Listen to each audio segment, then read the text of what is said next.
सबसे पहले इस कॉलम को आप भूल जाओ, इस कॉलम की तरफ आपने देखना ही नहीं है। अगर आपका यहाँ पर नेट भी क्लियर नहीं हुआ है इस बार, तो आपको केवल फोकस करना है, वो है आपका ये वाला ब्रैकेट। ठीक है, आप जिस भी कैटेगरी से बिलोंग करते हैं, केवल आपका फोकस यहाँ पर होना चाहिए। यहाँ पे क्या स्कोर आ रहा है उससे कुछ भी मतलब नहीं है, क्योंकि आपका दिसंबर 2025 के अंदर टारगेट यही रहने वाला है। ठीक है, अगर आप अनरिजर्व कैटेगरी से हैं तो आप मान के चलिए अगले बार आपको इतने लाने ही होंगे। अगर आप ओबीसी कैटेगरी से हैं तो इतने लाने होंगे। लाइकवाइज ईडब्ल्यूएस के लिए भी और आपका एससी और एसटी कैटेगरी के लिए भी इसी प्रकार से। ठीक है, ओके, तो बात करेंगे कैसे क्या पूरा रहने वाला है सिस्टम यहाँ पर आपका, और उसी के साथ साथ किस प्रकार से आप तैयारी करेंगे आगे के लिए। एंड देन यहाँ पर जो कट ऑफ आया है इस बार के एग्जाम के अंदर, उसमें हाईली आपको मालूम है पीवाईक्यू रिपीट हो रहे हैं। लोगों ने इसको समझ लिया है अब, और ये कट ऑफ को आगे लेकर जाएंगे, और इसमें कोई हैरानी की बात नहीं है अगर आपको एक कट ऑफ आगे जाके 240 के आसपास भी आपको मिल सकता है नेट के लिए। ठीक है, तो क्या करना है, आपको तैयारी करनी है तगड़ा होके। और एक बार यहाँ पर क्विकली हम देखते हैं आपका जो रहा है जून 2025 का कट ऑफ। वीडियो स्टार्ट करें उससे पहले अगर आप चैनल पे पहली बार आए हुए हैं तो इसको सब्सक्राइब करना, इस बटन से आप ना भूलें। एंड देन उसी के साथ साथ अगर आप प्रिपेयर कर रहे हैं दिसंबर 2025 के लिए, तो यहाँ पे जाके सबसे पहले आप ये वाली वीडियो देख लें। एंड देन उसी के साथ साथ ये वाली वीडियो, ये आपका लेक्चर नंबर 1 स्टार्ट हो चुका है ऑलरेडी। एंड देन उसी के साथ ये आपका लेक्चर नंबर पार्ट 2 जो ही आपको जल्द यहाँ पर देखने के लिए मिलने वाला है। ठीक है, और भी इसके अंदर आगे पार्ट्स ऐड होंगे, तो इन सब वीडियोस को देख के आपको समझ में आएगा कि किस प्रकार से आपको जो है अपनी तैयारी करनी है, क्या स्टैंडर्ड क्या लेवल रहने वाला है आगे जाके आपके दिसंबर 2025 के अंदर। ओके, ऑल राइट, अब हम बात करेंगे यहाँ पर आपका कि जो कट ऑफ है ये क्या रहा है। एंड उसी के साथ साथ जिन लोगों को क्वालिफाई हुआ है उनको हार्दिक बधाई, और जिनको नहीं हुआ है उनको एक सलाह यहाँ पर कि आप दिसंबर 2025 के लिए पीवाईक्यूज को और अच्छे से करें, और काफी अच्छे तरीके से आपको जो ध्यान देना है। क्या आपको पेपर 1 पे ध्यान देने का समय अब आ चुका है, क्या केवल पेपर नंबर 2 से आपका काम चल जाएगा, पूरा डिस्कस करेंगे यहाँ पर सटीक विश्लेषण के साथ इस वीडियो के अंदर। ओके, सबसे पहले देखिए यहाँ पर कैटेगरी वाइज उठाते हैं। ये जो आपका पीएचडी एंट्रेंस रुका है जाके, ये रुका है आपका 200 पे। 200 1-2 साल पहले आपका नेट के लिए मिनिमम होता था। ठीक है, लेकिन इस बार कितना है, इस बार है आपका 226। और आपका जेआरएफ के लिए कितना रहा है यहाँ पर, ये रहा है इस बार आपका यहाँ पर 248, यानी कि 250 नंबर के आसपास। 250 नंबर यानी कितना होता है, 250 नंबर यानी कि अगर आप paper number first and paper number 2 combined रूप से आप दे रहे हैं तो आपको टोटल कितने सवाल मिलते हैं, टोटल मिलते हैं आपको 150 सवाल। 150 इंटू 2 आप करेंगे तो कितने नंबर हो जाते हैं आपको यहाँ पर, आपको मिल जाते हैं यहाँ पर 300 मार्क्स, यानी कि 300 नंबर। लेकिन कहानी में ट्विस्ट आया है इस जून 2025 सेशन के अंदर, और यहाँ पर आपको कितने सही करने हैं, 125। इसको जब आप 2 करेंगे तो कितना आएगा आपको यहाँ पर, आपको आएगा यहाँ पर 125 इंटू 2, ये आएगा आपको यहाँ पर 250। ठीक है, और कट ऑफ कितना गया है आपको, कट ऑफ गया है आपका 248, यानी कि केवल एक सवाल कम, 124 सवाल इतने लोगों ने सही किए हैं कम से कम। कितने लोगों ने किए हैं, ये 66 लोगों ने जो है यहाँ पर, 66 लोगों ने यहाँ पर कितने सवाल सही किए हैं, 124 सवाल जो है उन्होंने सही किया है मिनिमम। ठीक है, उसके ऊपर भी हो सकता है, किसी किसी ने 130 किए होंगे, 135 किए होंगे, लेकिन 124 सवाल तो यहाँ पर सही होंगे ही होंगे। तो यहाँ पर देखिए 124 सवाल, अब आए कितने होंगे सही, अब देखिए साइकोलॉजी में आपके 100 रहते हैं और पेपर नंबर फर्स्ट में आपके यहाँ पर 50 रहते हैं। ठीक है, तो आपने देखा यहाँ पर कितने सवाल मिस किए हैं इन लोगों ने कम से कम कट ऑफ के लिए, यानी कि 25 सवाल। ठीक है, 25 क्वेश्चंस यहाँ पर मिस किए हैं, या 26 ले सकते हैं, +1 -1 उतना लिबर्टी ले लेते हैं यहाँ पर, लेकिन कम से कम 25 सवाल का उनके पास स्कोप था कि वो गलत कर सकते हैं। तो हो सकता है पेपर नंबर 1 में 10 सवाल गलत किए हों और पेपर नंबर 2 में 15 सवाल गलत किए हों, या फिर 9, 16 अलग अलग चीजें हो सकती है यहाँ पर, लेकिन उससे ज्यादा इन्होंने यहाँ पर सवालों में गलतियां नहीं की है। हो सकता है किसी ने 50 में से 50 लाया हो पेपर नंबर 1 के अंदर, यहाँ पर 20 सवाल मिस कर दिए हो आपके साइकोलॉजी के अंदर। ठीक है, तो अगर आपको नेक्स्ट टाइम के लिए जेआरएफ एम करना है तो आपने ध्यान रखना है कि आपको 125 कम से कम 125 क्वेश्चंस तो सही करने ही होंगे आउट ऑफ 150। ठीक है, ज्यादा लिमिट आपके पास है नहीं गलती करने की, त्रुटियां करने की, केवल आपके पास जो स्कोप है बचा है वो यहाँ पर आपके 150 नंबर्स का है। अब इसी प्रकार से डिवाइड करते हैं यहाँ पर किसको, यहाँ पर हम देखने वाले हैं अगली जो कड़ी है आपकी वो है आपकी 226, और ये अधिकतर मैक्सिमम लोगों के लिए ये जो है आपका टारगेट रहने वाला है। 113 कितने क्वेश्चंस, यानी कि 113 क्वेश्चंस, यानी कि केवल 9 क्वेश्चंस का फर्क रहा है, 9 नहीं एक्चुअली 11 क्वेश्चंस का फर्क रहा है। ठीक है, 11 क्वेश्चंस का फर्क है आपके नेट के पास होने में और आपके जेआरएफ पास होने के अंदर। ठीक है, तो अगर आप इसको क्वेश्चन वाइज देखेंगे तो आपको थोड़ा सा इजी लगेगा। अब वो आंसर की में गलतियां हैं नहीं है, उन्होंने अप्रूव किया नहीं किया, वो सब चीजें आपके हाथ में नहीं है और ना ही कभी रहने वाली है। आपको क्या फोकस करना है, मैक्सिमम से मैक्सिमम आपको सवाल सही करने पे ध्यान देना है। 2-4 नंबर आपके ऊपर नीचे होंगे हर बार हर सेशन के अंदर, ठीक है। आप गारंटीड नहीं बोल सकते किसी पेपर के अंदर कि ये सही है तो यही सही ही होगा, ठीक है। वो एग्जाम कंडक्टिंग बॉडी है, उनको लग रहा है कि अगर ये सही है तो आपको उसको मानना होगा, एल्स आप एग्जाम देने से आप बच सकते हैं। आप मत एग्जाम दीजिए और आप अपना जो आंसर्स हैं उनको अपने पास सही रखिए, ठीक है। लेकिन आपको चाहिए सर्टिफिकेट, तो आपको जो है उनके अकॉर्डिंगली थोड़ा सा जो है सवालों को आंसर करना होगा, थोड़ा बहुत मॉडिफिकेशन चाहिए होगा, लेकिन वो होगा केवल आपके 2-4 सवालों के अंदर, ठीक है। यानी 4 से 8 नंबर से अगर आपने मिस किया है तो ये मान सकते हैं कि उनकी गलती हो सकती है, ठीक है। लेकिन इसके ऊपर अगर आपने मिस किया है तो आपने पूरे कंसेप्ट्स को यहाँ पर गैदर नहीं किया और आपने चीजों को अच्छे से रिविजन नहीं किया, ठीक है। ओके, अब यहाँ पर देखिए 226 में से अगर आप जाते हैं यहाँ पर तो कितना बच रहा है आपको बच रहा है यहाँ पर केवल 113 सवाल। यानी कि अगर आप दिसंबर 2025 में एग्जाम देना चाहते हैं, यानी कि देना नहीं चाहते, केवल देंगे तो यहाँ पर 20,000 लोग, लेकिन अगर आप यहाँ पर एग्जाम क्रैक करना चाहते हैं तो आपको यहाँ पर कम से कम 115 सवालों का टारगेट लेके चलना होगा कि मुझको ये सही करना है paper number 1 plus paper number 2 combine करके, ठीक है। एंड अब आपको paper number 1 and paper number 2 दोनों ही सॉलिडिफाई करके चलना होगा। इसका ये मतलब नहीं हो सकता है अगली बार पेपर नंबर फर्स्ट बहुत टफ आ जाए तो कट ऑफ क्या आ जाएगा, कट ऑफ आपका एकदम 180 पे गिर जाएगा। अगर बहुत ही टफ आ गया, एकदम से 50 सवाल कहीं बाहर से फेंक दिए तो, ठीक है। लेकिन फिर भी आपको एटलीस्ट आपके साथ में, क्योंकि एक प्रकार का नॉर्म रेफरेंस टेस्ट है, तो आपके साथ में जो लोग परफॉर्म कर रहे हैं उसके अकॉर्डिंगली आपका परफॉर्मेंस यहाँ पर मेजर किया जाएगा, ठीक है। आपको कितना भी आता हो, लेकिन अगर आपके साथ जो परीक्षा दे रहा है उनको अगर ज्यादा आता है तो आपको पीछे रह जाएंगे आप, ठीक है। तो ये आपको ध्यान रखना है कि आपको नेक्स्ट अटेम्प्ट के लिए अगर आप अनरिजर्व कैटेगरी से हैं तो कम से कम 113 सवाल, ठीक है। पहले ये जो बार था ये 100 सवाल का था, लेकिन अब यहाँ पर 10-15 सवाल आपको ऊपर करके आना होंगे अगर आपको यहाँ पर नेट और जेआरएफ क्वालिफाई करना है तो, ठीक है। अब ये गिरने की संभावना बहुत ही कम है। हाँ, किस केस में गिरेगा कट ऑफ आपका अगले सेशन के अंदर, जब सवाल एकदम ही एक्सट्रीम डिफिकल्ट दे दें वो, ठीक है, या फिर लंबे लंबे सवाल दे दें आपको, ठीक है। अभी क्या है, सवालों का पैटर्न चेंज हुआ है, आपने देखा होगा। फैक्चुअल सवाल आपको काफी पूछ रहे हैं मैक्सिमम, ठीक है, कि ये किसने दिया है, थीमेटिक परसेप्शन टेस्ट किसने दिया है, ठीक है। ये जो फैक्चुअल सवाल है क्या करते हैं, ये 2 नंबर आपको आसानी से प्रदान करते हैं। लेकिन वही अगर थीमेटिक परसेप्शन टेस्ट के बारे में यहाँ पे लिखा जाए ये इसके द्वारा दिया गया, ये 1935 में आया, 1940 में आया, इस प्रकार से अगर 3-4 स्टेटमेंट दिए जाएंगे तो यहाँ पे सवाल गलत होने की संभावना जो है वो बढ़ जाती है, ठीक है। और यही जो फैक्टर्स है, सवालों का पैटर्न जो है वो भी डिसाइड करेगा आपका कि आपका कट ऑफ किस प्रकार से रहने वाला है, ठीक है। अगर ऐसे 5 सवाल आ रहे हैं तो सवाल कट ऑफ आपका हाई जाएगा, लेकिन अगर ऐसे 50 सवाल ऐसे आ जाएंगे तो कट ऑफ आपका गारंटीड आपका ड्रॉप डाउन करेगा, क्योंकि लोग जो है A B C D E option के अंदर कंफ्यूज होंगे और ये आपको लोअर साइड में देखने को मिलेगा, ठीक है। अब ये जो पैटर्न था 2019 से लेकर 2021 तक चला है, लेकिन 2022 जुलाई से, ठीक है, ये पैटर्न कंप्लीटली चेंज हो चुका है। रिसर्च के उतने डिफिकल्ट सवाल अभी आते नहीं है, ठीक है। तो ये भी आपको ध्यान रखना है। और हम बात कर रहे हैं यहाँ पर 226 नंबर के बारे में, ये आपका मिनिमम कट ऑफ रहा है अगर आपको इस बार नेट क्लियर करना था तो यहाँ पर हमने बात कर ली आपकी अनरिजर्व कैटेगरी के लिए। और देखिए, अगर आप इतना पढ़ाई करेंगे, अगर आप 113 नंबर टारगेट लेंगे तो ये बिल्कुल लाजमी सी बात है आपकी कि आपके 200 पीएचडी यहाँ पर बड़े आराम से हो जाएगा। अब उसका मतलब कितना है नहीं है वो आपके अपने अलग स्टेट में डिपेंड करता है, वहां की यूनिवर्सिटी क्या डिमांड कर रही है। लेकिन आपको फोकस करना है कहां पर, मेजर आपका फोकस होना चाहिए यहाँ पर। अगर ये हो जाता है तो फिर आपका नेक्स्ट स्टेप है, क्योंकि यहाँ पर देखिए, यहाँ पर एज लिमिट भी लगाई हुई है तो हर किसी के लिए सुटेबल नहीं होता है, ठीक है। और यहाँ पर देखिए इतना ये हाई जा रहा है क्यों, क्योंकि ये कौन से लोग हैं यहाँ पर, ये जो लोग हैं ये आपके, ठीक है, ऐसे लोग हैं जो अभी नया नया पढ़ के आए हैं बैचलर्स में, मास्टर्स में, ठीक है। और ये अभी न्यू एज के जो बच्चे हैं यहाँ पर, क्योंकि एज लिमिट लगाई गई है 30 का कैप है यहाँ पर, ठीक है। तो इसलिए आपको यहाँ पर ये हाईएस्ट पॉइंट में आपको देखने को मिल रहा है। और नो डाउट अगर ये हाई जाएगा तो आपका ये वाला भी ऑटोमेटिकली यहाँ पर हाई जाता रहेगा।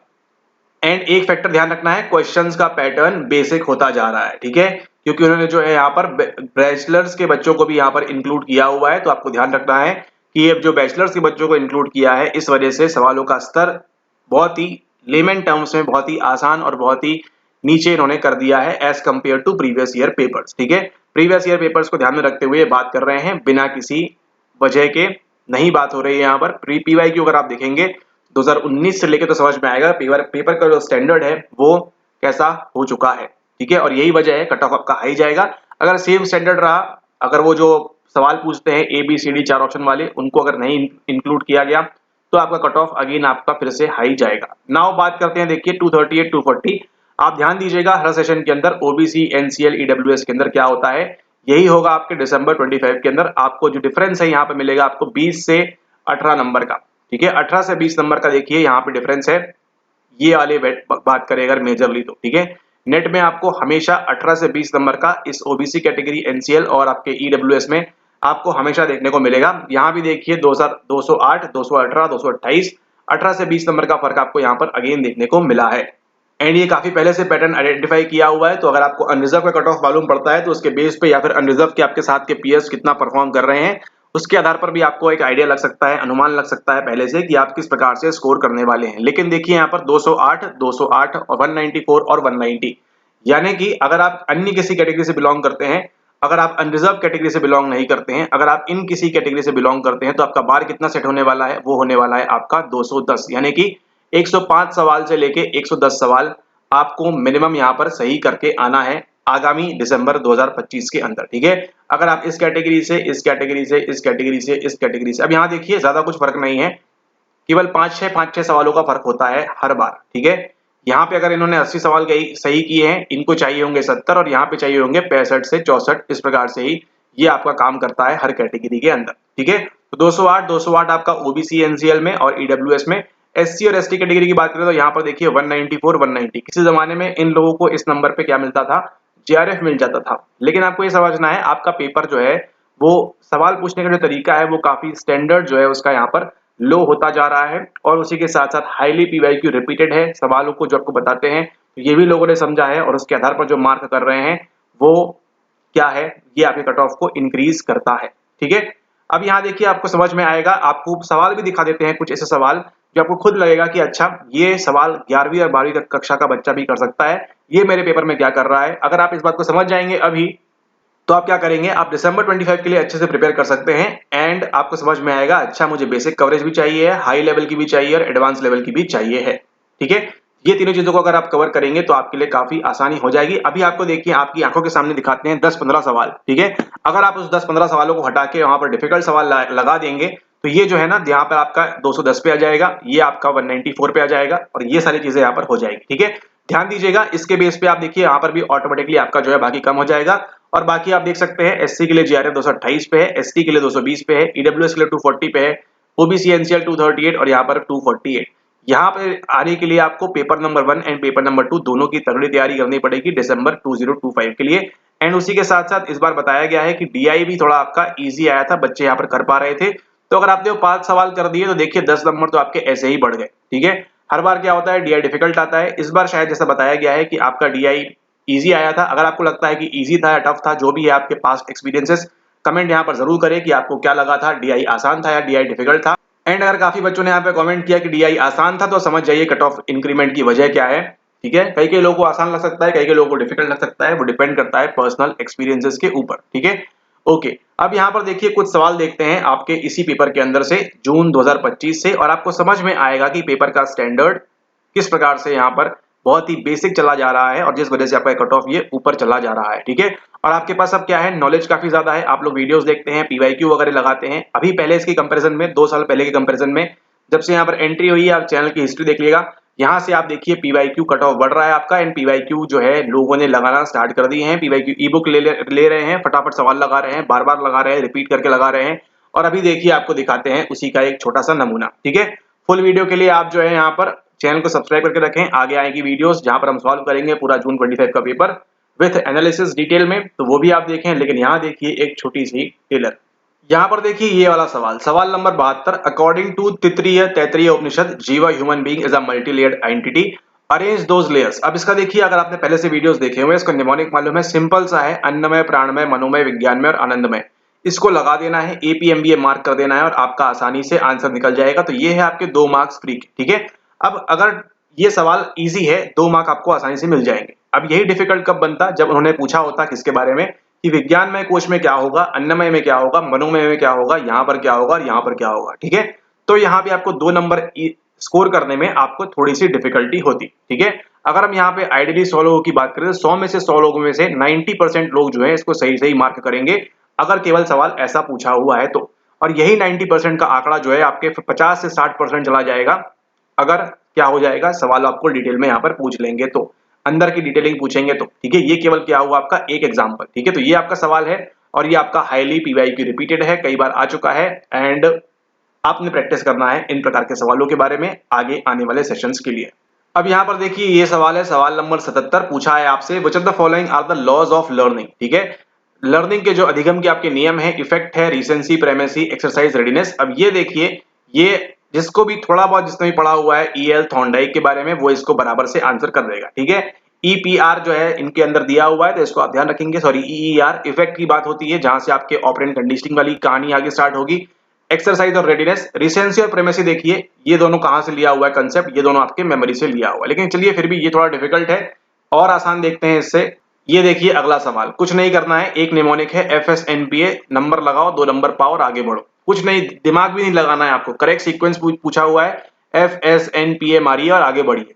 ठीक है, 5 सेकंड भी नहीं लगेगा आपको सवाल देखते ही। अब ये देखिए, ये काफी बच्चों ने किया है, पहले यही चीजें जो बच्चे थे वो कम कर रहे थे, अभी उनको मालूम पड़ गया पीवाईक्यू की महत्वता, इंपॉर्टेंस, तो क्या कर रहे हैं, इसको धमाधम यहाँ पर मार्क कर रहे हैं और कट ऑफ को ऊपर आगे लेके जा रहा है। ठीक है, अब ये सवाल पूछने की कोई जरूरत नहीं थी, ये पूछना था कि नॉर्मिंग में क्या क्या होता है, फॉर्मिंग में क्या क्या होता है, परफॉर्मिंग में क्या क्या होता है, एडजर्निंग में क्या क्या होता है, स्टॉर्मिंग में क्या होता है। तो यहाँ पर आपको डिफिकल्टी का सामना करना पड़ता। 90% बच्चों ने जो सही मार्क किया है वो आके आके 60% पे गिरता, तो जो आपको 248 दिख रहा है ये 220 पे पहुंच जाता। ये केवल हमने 2 सवाल देखे हैं, 3 सवाल देखे हैं, ऐसे ही और न जाने कितने सवाल इस पेपर के अंदर थे। एंड हम इस सवाल को देखें उससे पहले, अगर आपका 200 से कम स्कोर है आपका, ठीक है, अगर आप अनरिजर्व कैटेगरी से हैं और 15-15 नंबर आप ले सकते हैं कम, 15 से 16 नंबर अन्य कैटेगरी के लिए, लाइक वाइज जैसे आपका कट ऑफ डाउन होता है उस हिसाब से।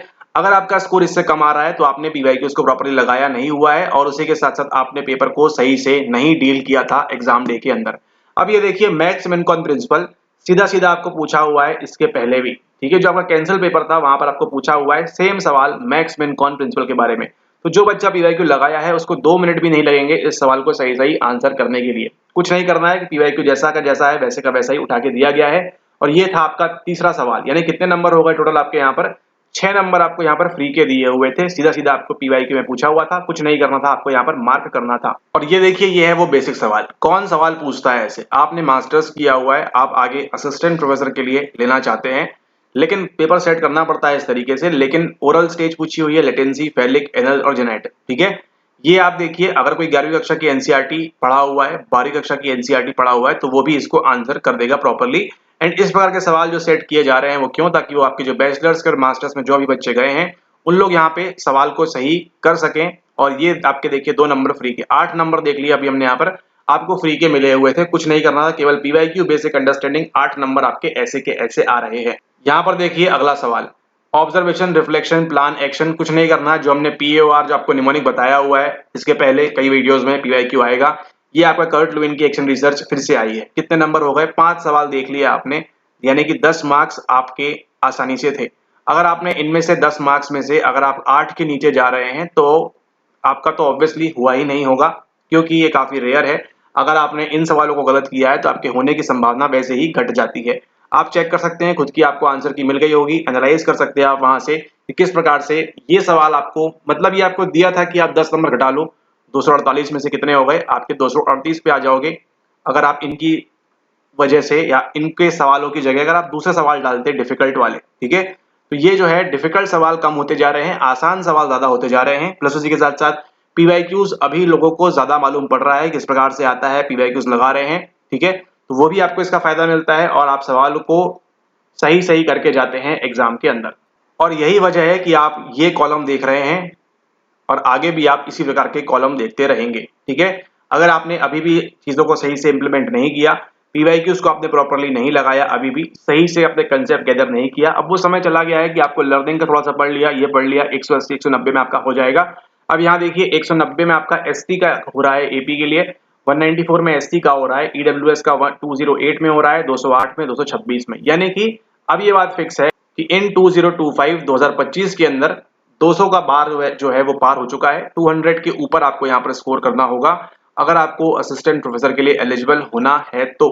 ठीक है, 200 प्लस लाने होंगे कम से कम किसी न किसी हालत के अंदर, और 210 भी ला सकते हैं, 220 भी, ये ऊपर का कोई बार नहीं है। लेकिन 200 के नीचे अगर आपके आ रहे हैं तो आप 2025 दिसंबर में आप श्योर नहीं हो सकते हैं कि आपका होने वाला है। अब करना क्या है, 100 सवाल साइकोलॉजी के, आप 100 में से 100 सही करेंगे, ये प्रैक्टिकली पॉसिबल नहीं है किसी भी व्यक्ति के लिए। ठीक है, तो उसी के साथ और 50 सवाल जो है आपके यहाँ पर वो क्या है, वो है आपके पेपर नंबर 1 के। ठीक है, तो आपने स्ट्रॉन्ग करना है अब इन 100 सवालों को तो करना ही है, ये आपके मेजर हैं और ये भी आपका मेजर हो चुका है अब दिसंबर 2025 के अंदर। अगर सवाल एकदम ही टफ दे दिया, लेकिन आपको जो है अभी से 6 महीने 5 महीने आपके पास जो बचे हुए हैं, इन 150 दिनों के अंदर आपको अच्छे से अपने आप को रीअसेस करना है, क्या चीजें आपने करनी है, क्या गलत किया आपने। पेपर 1 में आपका स्कोर देखिए, ठीक है। अब देखिए कई लोगों की शिकायत होगी कि हमको स्कोर कार्ड में पेपर नंबर 1 नहीं मिल रहा है, और वही लोग क्या करेंगे, वही लोग आगे जाकर फेल करेंगे। ये आप लिख के रख लो आप यहाँ से कि अगर आपने आज चेक नहीं किया स्कोर कार्ड को देखकर कि पेपर 1 के नंबर अलग से नहीं दिए हैं, तो सुविधा आपकी एनटीए ने खत्म कर दी है। आपने क्या करना होगा, अपना जाके पीवाईक्यू खोलिए, वहां से आंसर की से मैच करिए और वहां नोट डाउन करिए अलग से जाके कि पेपर 1 में मेरे कितने गलत हुए हैं, पेपर नंबर 2 में कितने गलत हुए हैं, ठीक है। अगर आज आपने ये स्टेप ले लिया, अगर आज आपने ये चीज कर ली, जाकर चेक किया पेपर नंबर 1 में इतने सही हैं, 10 सही हैं, 20 सही हैं, 15 सही हैं, 25 सही हैं, और पेपर 2 में मेरे इतने सही हैं, तो आपने एक स्टेप आगे बढ़ा लिया है दिसंबर 25 के अंदर सफल होने के लिए, ठीक है। कोई आपको रेडीमेड करके नहीं देगा, ठीक है, और रेडीमेड अगर कोई करके दे रहा है आपको तो वो आपसे पैसे लेंगे, बट ऑब्वियस सी बात है, ठीक है। लेकिन अगर आप खुद से करते हैं तो ये आपको यहाँ पर फायदा मिलेगा इस चीज का, ठीक है, कि आपको खुद का एनालिसिस मिलेगा आपको, एंड वो आपने ध्यान रखना है कि आप स्वयं से एनालाइज कर सकते हैं कि आपने पेपर 1 में क्या स्कोर किया है, पेपर नंबर 2 में क्या स्कोर किया है। अगर आप इसी प्रकार से दिसंबर 2025 के अंदर फेलियर नहीं देखना चाहते हैं तो ये आपको आज करना होगा, और ये होगा आपका पहला कदम, फर्स्ट स्टेप, कि मैंने कहाँ गलती की है, कहाँ गलती नहीं की है, ठीक है। एक शीट बनाइए, यहाँ पे लिखिए 100 सवालों में मेरे यहाँ गलती हुई है और 50 सवालों में मेरी यहाँ पर गलती हुई है। जो आपके वीक एरियाज हैं उन पर फोकस करिए, एंड जो आपके वीक एरियाज नहीं है उनको और पॉलिश करिए, ठीक है। अब यहाँ देखिए बात करते हैं उन लोगों के बारे में जिन्होंने कट ऑफ से 2 से 4 नंबर से लेके 10 नंबर तक आपने इसको मिस किया हुआ है, ठीक है। अगर किसी के 216 आए हैं, इसका ये मतलब नहीं है कि उन्होंने पढ़ाई नहीं की, उन्होंने भरपूर पढ़ाई की है, लेकिन आपको आइडेंटिफाई करना है कि कौन से ऐसे वो 10 सवाल थे जिनको आप सही कर सकते थे और आपने गलती की। गलती आपकी केवल वहीं पर हुई है, ठीक है। ऐसे कौन से सवाल थे, ऐसे कौन से क्वेश्चंस थे जहां पर आपने सिली मिस्टेक कर दी। हो सकता है आपने मैस्लो की नीड्स में कुछ गलत मार्क कर दिया हो सकता है आपने जो न्यूरॉन का स्ट्रक्चर था, कहां से क्या जाता है, वहां पे आपने सिली मिस्टेक कर दी हो, ठीक है। अगर ऐसी सिली मिस्टेक से भरा हुआ है पेपर तो आपको ध्यान रखना है कि ये आपकी गलती थी कि आपने सिली मिस्टेक करी एग्जाम के अंदर। लेकिन अगर मान के चलिए आपका स्कोर 226 है, कुछ लोग होंगे ऐसे 226 है या फिर 208 है, या जो भी आपका स्कोर आ रहा है, उसमें अगर आप 4 से लेके 10 नंबर बैकवर्ड हैं, यानी कम नंबर आए हुए हैं आपको, तो आपको ध्यान देना है यहाँ पर कि इसमें से कौन सी सिली मिस्टेक है। सिली मिस्टेक काउंट करिए, अगर आपको 3-4 सिली मिस्टेक मिल जाती है, सवालों में आपने गलती कर दी, तो आपने पास कर ही लिया था। बस इस बार जो है आपका लक साथ नहीं था, आप नहीं कर पाए, नेक्स्ट टाइम कर लेंगे, गारंटीड है, ठीक है। जैसे जैसे जैसे आपके नंबर बढ़ रहे हैं, 160 से आप 180 पे आए, 180 से आप 200 पे आए, 200 से आप 216 पे आए, वैसे ही आगे आप और करेंगे इंप्रूव, लेकिन सिली मिस्टेक को आपको अवॉइड करना है। इसका ये मतलब नहीं कि दिसंबर 25 में आप सिली मिस्टेक नहीं करेंगे, वहां पर भी होगी कुछ अन्य सवालों के अंदर, लेकिन आपको ट्राई करना है क्या, मैक्स मिन कॉन, मैक्सिमाइज करना है आपको अपने स्कोर को, मिनिमाइज करना है किसको, आपको अपना जो एरर स्कोर है उसको आपको ध्यान रखना है कि उसको आप कम से कम करें, सेल्फ एरर, ठीक है। और जो आपके कंट्रोल में नहीं है वो आप कुछ कर सकते नहीं है, वो हम बात करेंगे लक की, वो आपके फेवर में नहीं है, कौन सवाल आएंगे कौन सवाल नहीं आएंगे, लेकिन आपको जो है प्रिपेयर करके चलना है अच्छे तरीके से, ठीक है। तो यहाँ पर देखिए एनालाइज करिए कौन से ऐसे वो सवाल थे जहां पर आपने नंबर मिस किए हैं। 5 सवालों में सिली मिस्टेक अगर आपने की है, यानी कि 10 नंबर आपको इसका नुकसान उठाना पड़ा है, तो ये ठीक है, आप इसको इंप्रूव करें नेक्स्ट टाइम के लिए। लेकिन अगर आप उन लोगों में से हैं जिनके 5 सवाल गलत इसलिए हुए हैं क्योंकि उनको उसके बारे में नॉलेज नहीं थी, उसके बारे में ज्ञान नहीं था, तो क्या करना है, सिंपली उसके बारे में आपको ज्ञान प्राप्त करना है, नॉलेज लेना है, एंड आपका काम वहां पर खत्म हो जाएगा।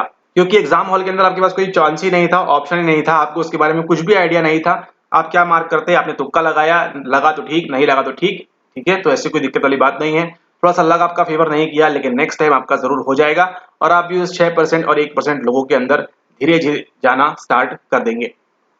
लेकिन इसकी शुरुआत कहां से होगी, इसकी शुरुआत होगी फर्स्ट डे से, यानी कि डे 1 से इसकी स्टार्टिंग होगी, और आप जो है प्रिपेयर करिए अच्छे से, कंसेप्ट गैदर करिए, पीवाईक्यूज। अब देखिए आने वाले समय में केवल पीवाईक्यूज से नहीं होगा, now the trick is changing. आपको सबसे पहले इंपॉर्टेंट पीवाईक्यूज है, प्लस आपको यहाँ पर एक्स्ट्रा नॉलेज लेके चलना होगा।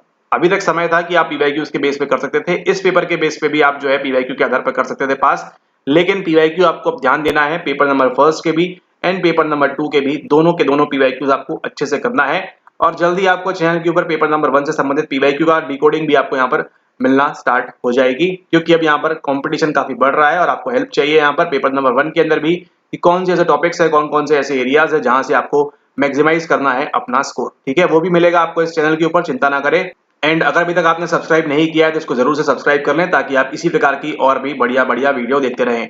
उसी के साथ साथ आपको जो फ्री पीवाईक्यू की जो बुक है उसको प्राप्त करने के लिए आप टेलीग्राम पे ज्वाइन कर सकते हैं, और टेलीग्राम पे ज्वाइन करने के बाद आपको जब जाएंगे आप फाइल्स सेक्शन के अंदर तो वहां पे काफी सारे आपको PYQs, notes, unit wise arrangement, काफी चीजें आपको वहां पर मिलेगी। और चैनल को देखते रहिए ताकि आप इसी प्रकार के और भी बढ़िया बढ़िया लेक्चर देखते रहें। ठीक है, ऑल राइट। अपनी तैयारी को और स्ट्रॉन्ग करने के लिए आप चाहें तो फुल कोर्स के अंदर भी ज्वाइन कर सकते हैं, जहां पर आपको मिलती है यूनिट नंबर 1 से लेके यूनिट नंबर 10 तक की सभी रिकॉर्डेड वीडियोस। और उसी के साथ अगर आप सेकंड कंपोनेंट ऐड करना चाहते हैं प्रीमियम पीवाईक्यू वीडियोस, तो उसको भी आप यहां पर ऐड कर सकते हैं। डिस्क्रिप्शन में आपको नंबर दिया है, वहां पर आप संपर्क कर लें। ठीक है, देखें कि आप यहां पर वीडियोस देख पाएंगे या नहीं देख पाएंगे, उनसे बात कर लें, फीस वगैरह के बारे में जानकारी ले लें।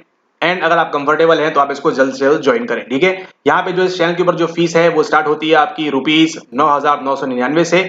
तो अगर आप इसके लिए कंफर्टेबल हैं तो बहुत बढ़िया, जल्दी वेलकम करिए और जल्दी से इसको स्टार्ट करिए अपने पूरे कंप्लीट कोर्स को। नहीं है तो कोई दिक्कत की बात नहीं है, आप ये फ्री वीडियोस को, फ्री पीवाईक्यूज को एंजॉय कर सकते हैं बड़े आराम से। Thank you and have a nice day ahead.